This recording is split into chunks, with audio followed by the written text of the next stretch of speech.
रोज मरणापेक्षा एकदा मरायला तयार झालेला आहे शेतकरी।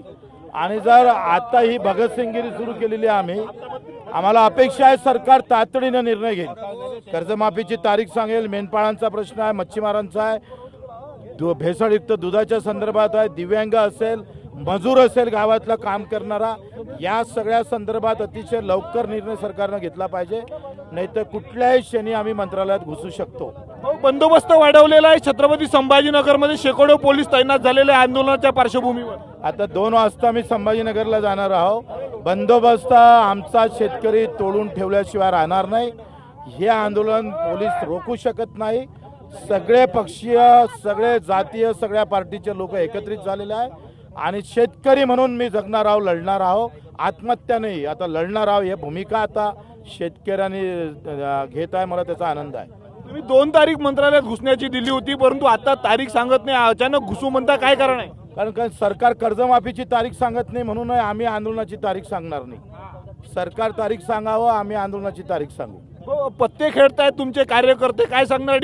आता काय होतंय का ऑनलाईन पत्तेचं गेमिंग चालू शकतं आणि ऑफलाईन पत्ते चालत नाही, हा काय कुठला प्रकार आहे? वसई असेल किंवा राज्यातल्या कानाकोपऱ्यात आंदोलन सुरू, पूर्ण पश्चिम महाराष्ट्रापासून संपूर्ण विदर्भात आंदोलन चालू आहे। प्रचंड प्रतिसाद आहे, हे एक सुरुवात आहे। येत्या काळामध्ये प्रचंड मेहनत घेऊ, शेतकरी, शेतमजूर, कष्टकरी समाज उभा करू। तुम्ही तारीख काय सांगत नाही? साधारण किती तारखेला मंत्रालयात जाणार? नाही, मंत्रालयातली तारीख न सांगता कधी घुसू शकतो आम्ही। अमरावती नागपूर महामार्गावर देखील कार्यकर्ते जमलेले आहेत तिकडे।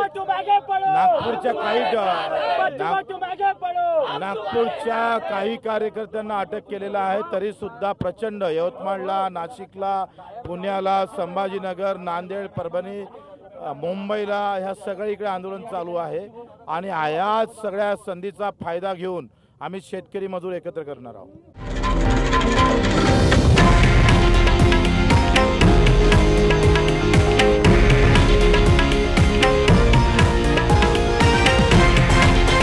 हे आहे देशातील नंबर 1 न्यूज नेटवर्क आणि आपण पाहत आहात TV9 मराठी, एकमेव।